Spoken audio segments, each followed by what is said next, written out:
Welcome to millets kitchen. పొనగంటి ఆకుతోని పొనగంటి ఆకుకూరతోని నేను శనగపప్పుతోని మీకు చూపించాలనుకుంటున్నా ఈరోజు. అది చాలా బాగుంటుందండి. హెల్త్కి, కంటి చూపుకి చాలా మంచిదంట. షుగర్ పేషెంట్లకు కానీ ఎవరికైనా ఇందులో ఐరన్ ఉంటుంది. చాలా మంచిదండి ఇది ఆకుకూర. మీరు వారంకి ఒక్కసారైనా తినండి. ఇది చాలా హెల్త్కి మంచిది. ఇది మనకి చపాతీకైనా బాగుంటుంది, జొన్న రొట్టెకైనా లేకపోతే అన్నంలకైనా చాలా బాగుంటుంది. వేడివేడిగా తింటే టేస్ట్ సూపర్ ఉంటుందండి. లైక్ చేయండి, షేర్ చేయండి. పొనగంటి ఆకుతోని శనగపప్పుతోని కర్రీ చేస్తున్నా నేను. మీరు ఈ ఆకు పెసరపప్పు అయినా వేసుకోవచ్చు, కందిపప్పు అయినా వేసుకోవచ్చు. నేను మాత్రం శనగపప్పుతో వేస్తున్నా. కొంచెం నానబెట్టిన శనగపప్పు. దానికి కావాల్సిన పదార్థాలు: పొనగంటాకు, పచ్చిమిర్చి, శనగపప్పు, అల్లం వెల్లిపాయ పేస్టు, సాల్టు, చింతపండు కొంచెం నానబెట్టిన, ఒక 2 ఎండుమిర్చి, కరివేపాకు. ఇప్పుడు పప్పు కొరకి చిన్న కుక్కర్ పెట్టిన, దాంట్లో ఒక ఆయిల్ వేసిన కొంచెం, 1 టేబుల్ స్పూన్. అందులోనే ఆవాలు, జీలకర్ర,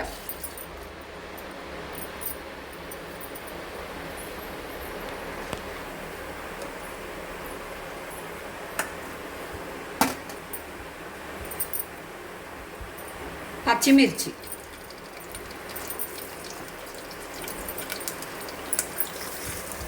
ఎండుమిర్చి, కరివేపాకు,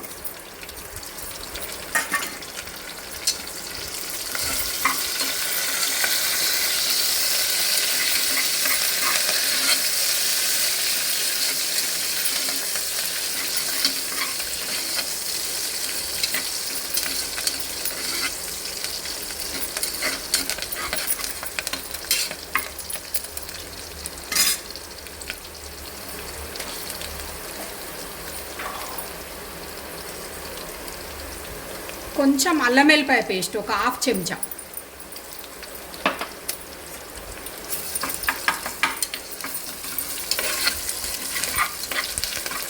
కొంచెం ఫ్రై కావాలి ఇది. కొంచెం పసుపు,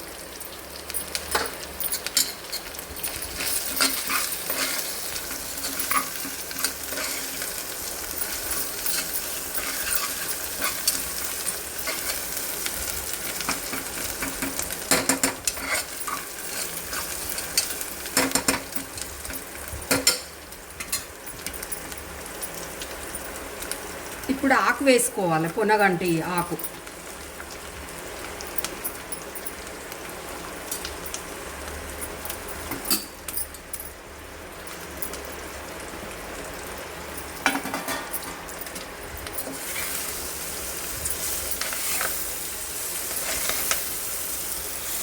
కలుపుకోవాలి.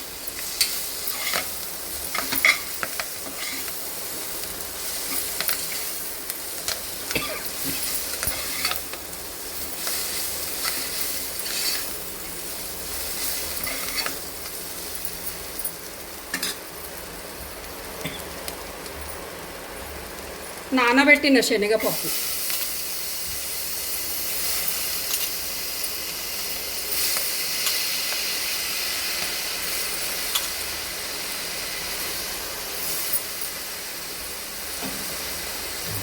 ఇప్పుడు కొంచెం ఇది ఒక 2 మినిట్స్ ఫ్రై చేసుకోవాలి.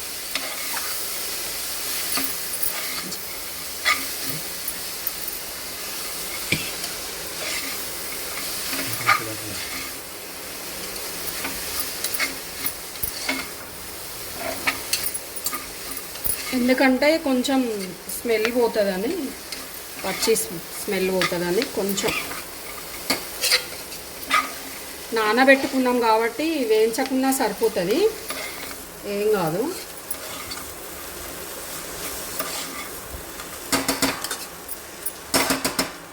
ఇప్పుడు అందులోనే కొంచెం కారం వేస్తున్నానండి నేను. కలర్ కొరకి పచ్చిమిర్చి, ఎండుమిర్చి వేసిన. ఇది వేస్తే మనకు టేస్ట్ వస్తుంది, కలర్ వస్తుంది, రెండు మంచిగా కనబడుతుంది.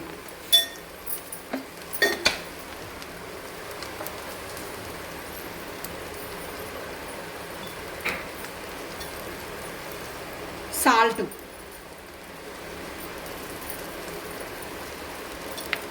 సాల్ట్ మీ టేస్ట్కు సరిపడా వేసుకోండి.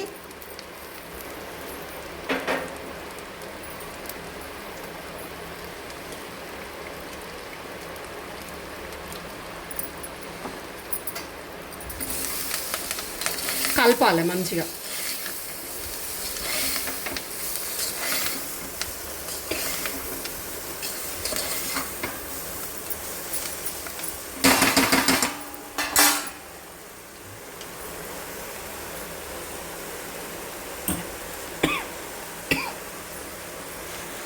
ఇప్పుడు అందులోనే చింతపండు రసం పోసుకోవాలి.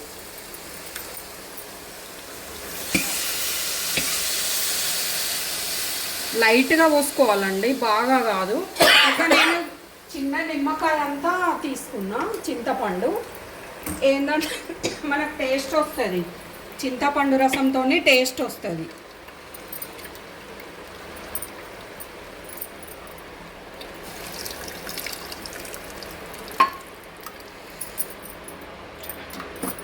ఇప్పుడు ఇది కలిపేసి మనము కలుపుకొని మూత పెట్టేసేయాలి.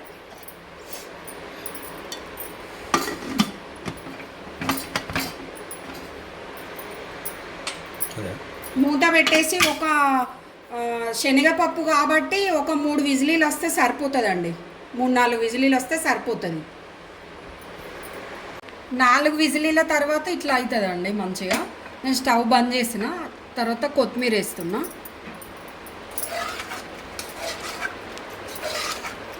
మీరు చింతపండు రసం పోసినప్పుడు నేను చింతపండు రసంలోనే వాటర్ ఎక్కువ పోసిన, మీరు కావాల్సి ఒక చిన్న గ్లాస్ వాటర్ అయినా పోసుకోవచ్చండి. నేను ఓన్లీ చింతపండు రసం పోసిన, అందులోనే పల్సగా చేసి వాటర్ పోసి దాంట్లో పోసిన. కావాలంటే మీరు ఒక చిన్న గ్లాస్ వాటర్ పోసుకోవచ్చు, ఏం కాదు. ఇట్లా అవుతుంది మంచిగా సూప్ లాగా కర్రీ. ఇప్పుడు ఇది ఒక బౌల్లో వేస్తున్నా.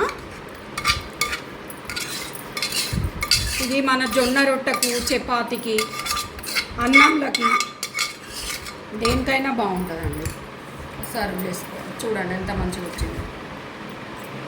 మనకి పొడి పొడిగా లేకుండా బాగుంటుంది. చింతపండు రసంతో టేస్ట్ వస్తుంది. మీరు కూడా ట్రై చేయండి.